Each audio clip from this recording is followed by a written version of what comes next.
ഈ സിനിമയുടെ തീം നമ്മളിങ്ങനെ പറഞ്ഞല്ലോ, ഞാൻ ശരിക്കും വർക്ക് ചെയ്യുന്ന ഒരു ഓൾഡ് ഏജ് ഹോമിലാണ്.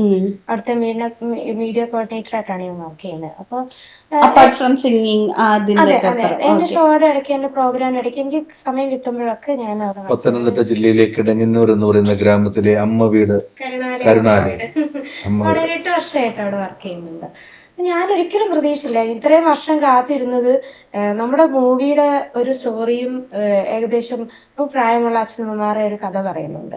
ഞാൻ ഭയങ്കര സർപ്രൈസ് ആയിപ്പോയി. ഞാൻ ഈ സിനിമയുടെ കഥയൊന്നും എന്താണ് തീമൊന്നും അറിയാതെയാണ് പാട്ട് പാടാൻ വിളിച്ചു, ഞാൻ പാടാൻ പോയി.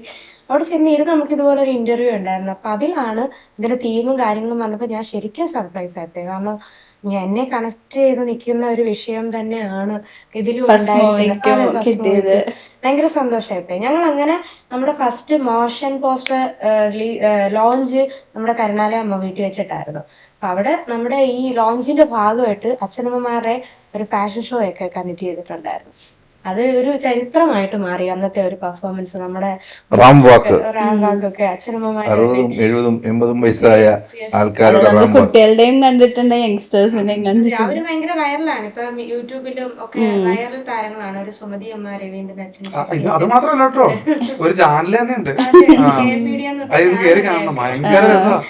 അപ്പൊ അവർക്കും നമ്മുടെ ഒരു സിനിമയുടെ ഭാഗമായിട്ട് അന്നൊരു ദിവസം ഇതിനകത്തൊരു കാര്യമുണ്ട്. നമ്മള് ആ അമ്മ വീട്ടിൽ ചെന്നപ്പോഴാണ് വേറൊരു കാര്യം ശ്രദ്ധിക്കുന്നത്. മറ്റൊന്നുമല്ല, നമ്മൾ പുറമേ നിന്ന് കാണുമ്പോൾ അമ്മ വീട് ഭയങ്കര സ്ട്രിക്റ്റ് ആയിട്ട്, അല്ലെങ്കിൽ കുറച്ച് പേഷ്യൻസ് ആയിട്ടുള്ള രോഗികളായിട്ടുള്ള കുറെ ആൾക്കാർ, അങ്ങനെ അവരുടെ സങ്കടങ്ങളും കാര്യങ്ങളൊക്കെ നമുക്ക് തന്നെ ഒരു വിഷമം വരും ആ കാര്യം. പക്ഷെ അവരങ്ങനെയല്ല, അടിച്ച് പൊളിച്ച് എൻജോയ് ചെയ്തോണ്ടിരിക്കും അവരവിടെ. അത്രയും രസമാണ്, ചെന്ന് കാണാം. ഓരോ വീഡിയോ ഒക്കെ എടുത്ത് നമ്മൾ നോക്കുമ്പോൾ കറക്റ്റ് കാണാൻ പറ്റും. സോഷ്യൽ മീഡിയയിലുള്ള വീഡിയോസ് ഒക്കെ എടുത്ത് നോക്കുമ്പോൾ കാണാൻ പറ്റും. നമ്മൾ അവിടെ ചെല്ലുമ്പോൾ ഉണ്ടല്ലോ, ഇവരെ കണ്ട് നമ്മൾ അത്ഭുതപ്പെട്ടു. കാരണം ഇവര് മൊത്തത്തിൽ അങ്ങോട്ടും ഇങ്ങോട്ടും അവരുടെ ലോകം തന്നെ സെറ്റ് ചെയ്ത് വെച്ചേക്കുക.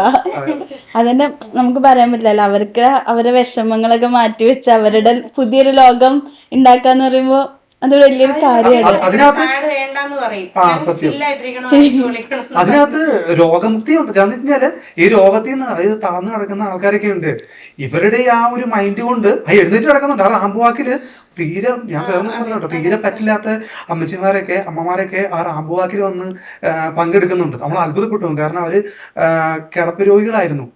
ഇങ്ങനെ ഒരു അവസരത്തില് എനിക്ക് തോന്നുന്നു ഭിന്നശേഷി ഡേ ആണെന്ന് എനിക്ക് തോന്നുന്നത്, December 3. അപ്പൊ ഇന്ന് നമ്മൾ ആ കാര്യം പറഞ്ഞപ്പോഴാണ് അതിൻ്റെ അകത്ത് ഭിന്നശേഷിയുള്ള ആൾക്കാർ വരെ വന്ന് പെർഫോമൻസ് നടത്തി എന്നുള്ളതാണ്. സ്റ്റേജിലേക്ക് റാംവാക്കിന് വേണ്ടി കയറി നമുക്കൊരു മോട്ടിവേഷൻ ആണ് സത്യം പറഞ്ഞ അങ്ങനെയൊക്കെ.